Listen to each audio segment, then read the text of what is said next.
Hello students, again you welcome to our channel SRBS Learning Online Application. At time we are studying agriculture and this is our part 5th.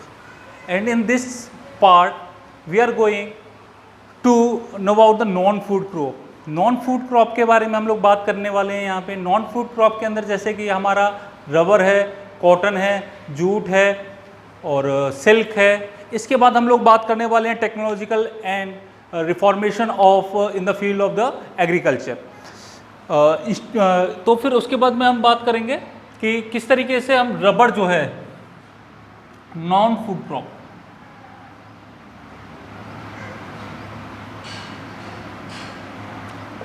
Non food crop के बारे में हम लोग बात कर रहे हैं. और नॉन फूड क्रॉप में है, इसके अंदर हम लोग देखते हैं कि किस तरीके से हम लोग रबर का प्रोडक्शन करते हैं. तो रबर हमको पता रबर जो है ट्रॉपिकल टाइप ऑफ क्रॉप है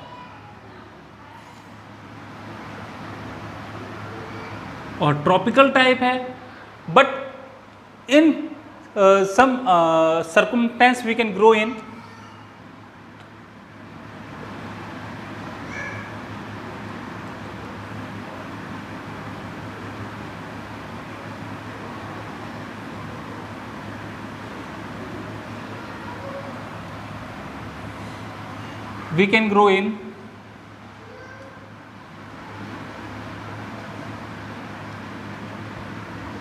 ट्रॉपिकल एंड सब ट्रॉपिकल. तो ट्रॉपिकल है ये इन subtropical regions.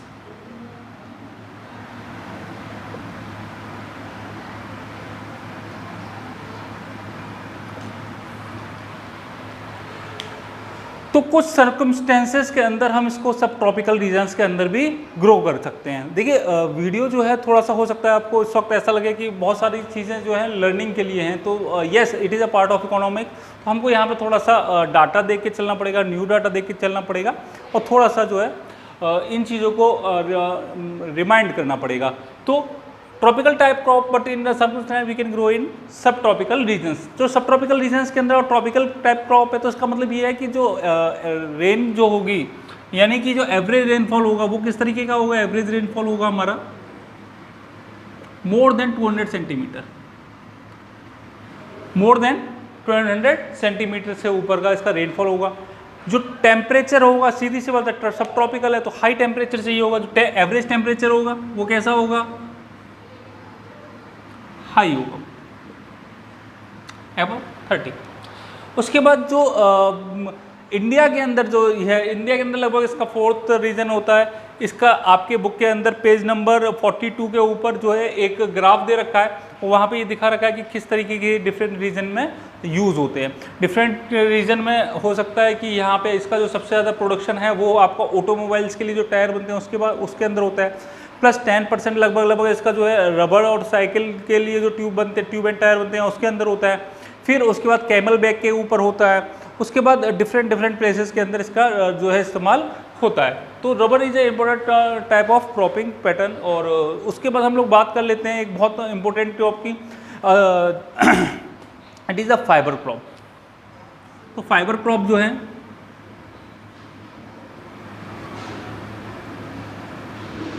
Fibre crop के अंदर हम लोग 3 टाइप की क्रॉप्स को समझ लेते हैं. जो मेनली जो है प्लांटेशन टाइप की क्रॉप है.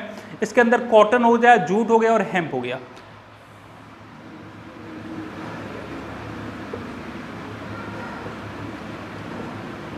And hemp. हेम्प के बाद एक और एक इसमें ले लेते हैं सिल्क. सिल्क जो है जो हमारा एक एग्रीकल्चर का पार्ट नहीं है, बट वो जो है कोकून के द्वारा हमको मिलता है. जो मालबरी की ट्रीज होती, लीव्स होती हैं, उन पे जो है हम लोग जो है कोकून्स को रियरिंग ऑफ कोकून्स करते हैं और सिल्क वॉर्म रियरिंग करते हैं. वहाँ से जो कोकून निकलते हैं उससे हम लोग जो है ये सिल्क ऑब्टेन करते हैं. यहाँ पे बहुत ज़्यादा चीज़ें नहीं हैं.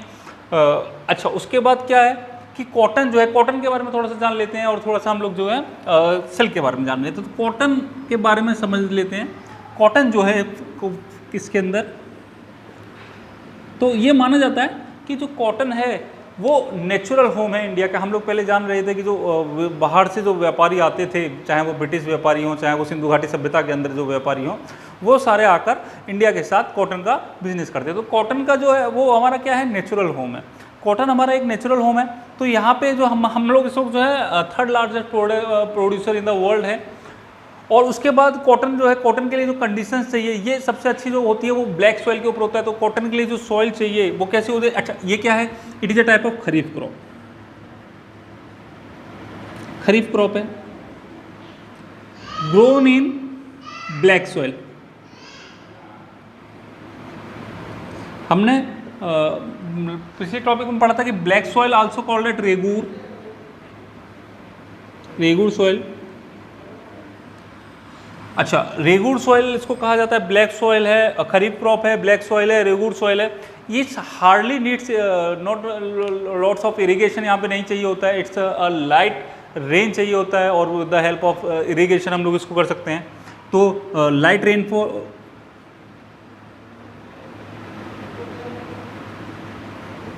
और जो मेन चीज़ है, और with the help of irrigation, ठीक है, इरिगेशन से भी यहाँ पे काम चल जाएगा। लेकिन जो ज़रूरी चीज़ है वो ये है कि 210 फ्रॉस्ट फ्री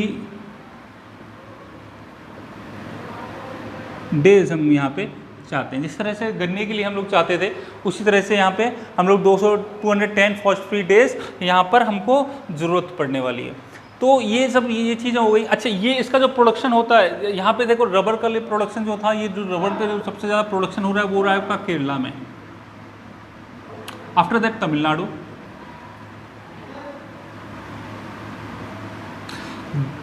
उसके बाद थोड़ा बहुत कर्नाटक भी है, थोड़ा बहुत गारो हिल्स है। गारो हिल्स कहाँ पे, मेघालय। ये तो जो प्रोडक्शन हम बात कर रहे हैं, ये जो प्रोडक्शन बात कर रहे हैं रबर की, रबर के लिए प्रोडक्शन हो रहा है, जो एरिया है वो रबर का ये है। अगर इसके प्रोडक्शन एरिया की हम बात कर लेते हैं, तो जो इसका एरिया है, क्रॉप का एरिया जो है, ये आपका सबसे ज़्यादा देखो जो फाइबर क्रॉप है। तो सीधी सी बात है कि जो अंग्रेज आते थे तो हमारे पास जो व्यापार करने जो आ रहे थे, तो जो आपका जितने भी आपके मुंबई जैसे है, तो मुंबई को उन्होंने इसीलिए अपना जो है पोर्ट बना रखा था कि वहाँ पे उन्होंने इजीली जो है वहाँ से रॉ मटेरियल मिल जाता था और सस्ते दामों में यहाँ से रॉ मटेरियल को लेके वो फिनिश्ड गुड करके वापस आते थे। तो आपका महाराष्ट्र के बाद वापस गुजरात,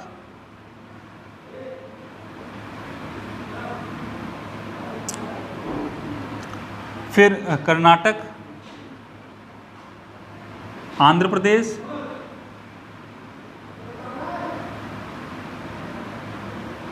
तेलंगाना। तो थोड़ा बहुत ये आपका उत्तर प्रदेश के अंदर भी होता है,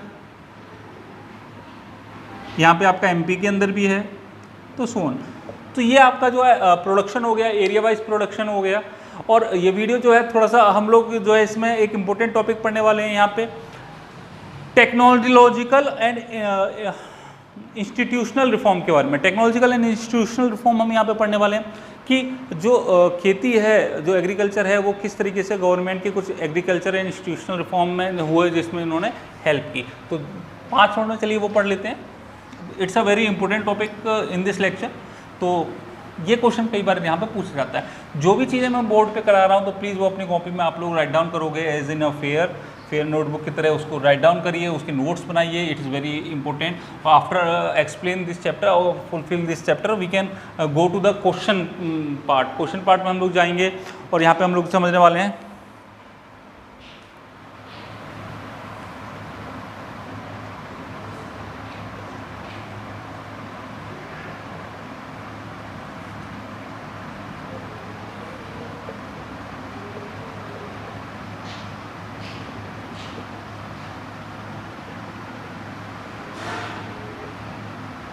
technological and institutional reform. Technical and institutional reform के बाद लिए आपका क्वेश्चन यहाँ से कई बार पूछा जाता है कि विच टाइप ऑफ। अच्छा, ये समझ लेते हैं कि ये देखो हमको ये पता है कि जो ये है ये किस तरीके का है। ये सब्सटेंस यूज्ड एग्रीकल्चर है। अगर सब्सटेंस यूज्ड एग्रीकल्चर है तो यहाँ पे हमको, अगर हम लोगों ने इसके अंदर न्यू टेक्नोलॉजी नहीं हुई और बिकॉज ऑफ द सब्सटेंस और दिस टाइप ऑफ यूजेस, तो क्या होगा, इससे हम लोग क्या होंगे, इसका जो पेस है, we can reduce the pace of the development in the agriculture field. So what we can do, तो हम लोग क्या करना होगा कि भाई हमें जो है इसकी फर्टिलिटी को मेंटेन करना पड़ेगा, और टेक्निकल एंड इंस्टीट्यूशनल रिफॉर्म जो भी गवर्नमेंट इसके लिए बता रही है वो हमको थोड़ा सा फॉलो करना पड़ेगा। तो यहाँ पे कुछ टाइप का रिफॉर्म्स हैं जो यहाँ पे हमको देख लेने चाहिए। तो वो जो रिफॉर्म्स हैं, तो यहाँ पे देखो जो मेन रिफॉर्म्स हैं, अब जो टेक्नोलॉजिकल और इंस्टीट्यूशनल रिफॉर्म गवर्नमेंट इसको फॉलो कर रही है, तो वो कुछ इस तरीके के हैं कि फर्स्ट जो रिफॉर्म हम यहाँ पे बात कर लेते हैं, तो ये रिफॉर्म है वो हो गया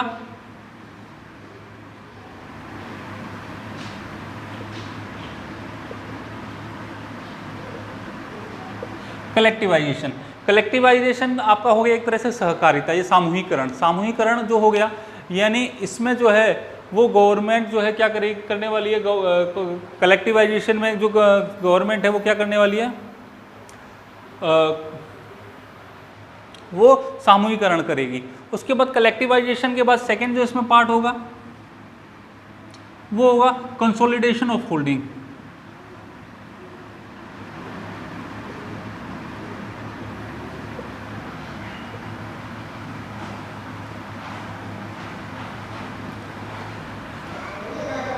खेतों की चकबंदी, कंसोलिडेशन ऑफ होल्डिंग, खेतों की जो चकबंदी है वो यहाँ पे उन्होंने थर्ड पार्ट लिया।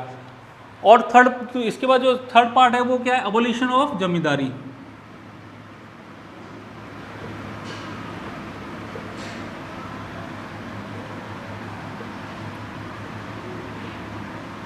जो जमींदार लोग थे उनकी जो मनमानी चलती थी, तो गवर्नमेंट यहाँ पे सबसे पहले जो गवर्नमेंट ने इनके जो रिफॉर्म्स किए, ये जो रिफॉर्म्स थे गवर्नमेंट ने, क्योंकि जो फर्स्ट ईयर 5 ईयर प्लान रहा, तो फर्स्ट 5 ईयर में जो लैंड रिफॉर्म इन्होंने करने की कोशिश की, तो in first 5 year plan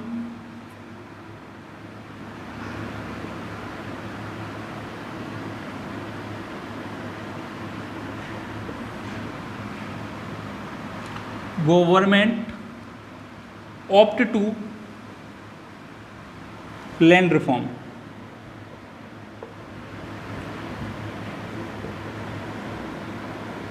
land reform, तो ये सारी चीज़ें इन्होंने यहाँ पे की हैं। अच्छा, इसके बाद जो किया है वो जो इम्पोर्टेंट चीज़ है वो क्या है कि भाई देखो क्या हुआ कि because of the inheritance law, ये समस्या एक है, तो because of the inheritance law the fragmentation of land is going on. तो जो फ्रेगमेंटेशन स्टेजेस के अंदर लैंड जो थी जा रही थी, फ्रेगमेंटेशन मतलब हो गया टुकड़ों टुकड़ों में, एक पीढ़ी से दूसरी पीढ़ी सक्सेसिव जो था उनके पास जा रही थी। यहाँ पे सक्सेसिव के पास जाने के बाद क्या हुआ कि जो लैंड है वो कम होती जा रही थी, इसलिए उसके लिए क्या करना बहुत जरूरी था, कंसोलिडेशन ऑफ होल्डिंग करना बहुत जरूरी हो गया था, इसलिए यहाँ पे कंसोलिडेशन ऑफ होल्डिंग कर लिया। नेक्स्ट पैराग्राफ में हम लोग पढ़ते हैं कि किस तरीके से कंसोलिडेशन ऑफ होल्डिंग जो इसके बाद करने की रिक्वायरमेंट रहा, ये सारी चीज़ें ऑप्ट की गवर्नमेंट ने, लेकिन उसके बाद भी ये जो थी ये ज़मीन पे ये चीज़ें नहीं आ रही थी, ये ज़मीन पे ये सारी चीज़ें नहीं आ रही थी। क्योंकि गवर्नमेंट जो रिफॉर्म्स उसको नहीं कर पा रही थी, ये जो रिफॉर्म्स थे ये सारे आ चुके थे, लेकिन ये जो थे धरातल पे उस वक्त नहीं थे। इन द 1960 के पास क्या हुआ, इसमें फिर हम लोग एक और चीज़ ऐड कर सकते हैं कि ड्यूरिंग 1960 ग्रीन रिवॉल्यूशन,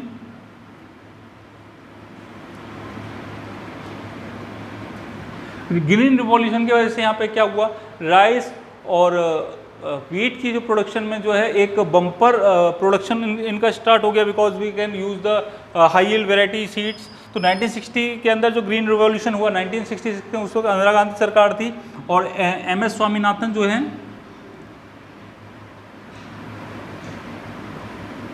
इसके इंडिया के अंदर जो है MS स्वामीनाथन जो है आपके ग्रीन रिवॉल्यूशन के जनक माने जाते थे।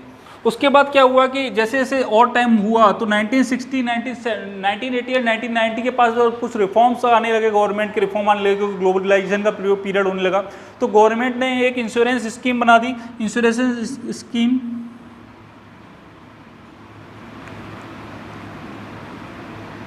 For crop in case of drought,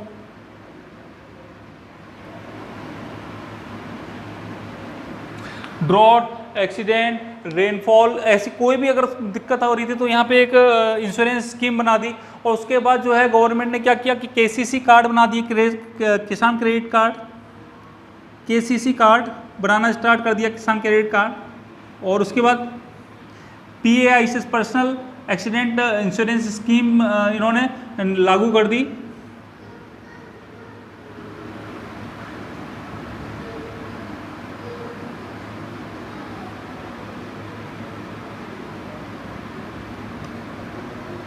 ये लागू कर दिया। उसके बाद क्या था, एक मिनिमम सपोर्ट प्राइस यानी MSP गवर्नमेंट ने लगा दिया कि what is MSP minimum support price और प्रोक्यूरमेंट प्राइस और जो भी ठीक है, minimum support price,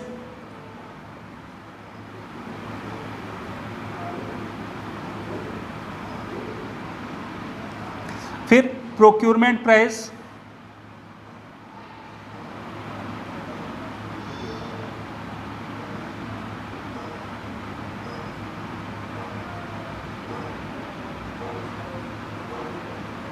procurement price, minimum support price, ये सारी चीज़ें गवर्नमेंट ने लगाना स्टार्ट कर दिया।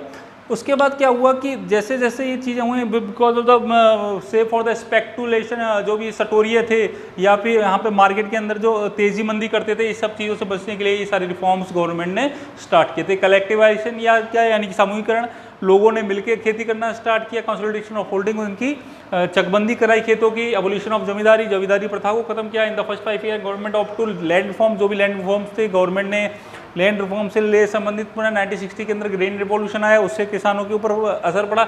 Insurance scheme of crop in case of drought, तो ड्रॉट और केवल ये ड्रॉट लिख रखा है, इसमें फायर भी है और आपका ज़्यादा रेनफॉल भी है, डूब भी है, सब कुछ है।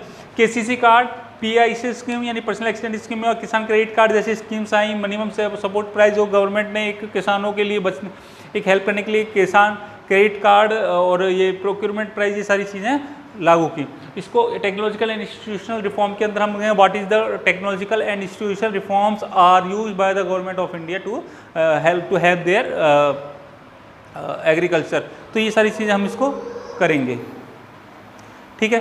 तो आपके लिए इतना ही बहुत है वीडियो, उसके बाद हम आगे जो है नेक्स्ट वीडियोज़ के अंदर करने वाले हैं। Okay, thank you for this class. Okay, उसके बाद जो है हम इंपॉर्टेंट टॉपिक का क्वेश्चन से करेंगे। This chapter is close. आपको मैंने पहले भी बताया था कि page number 44, 45, 46, 47 is not included in your syllabus. Okay, thank you.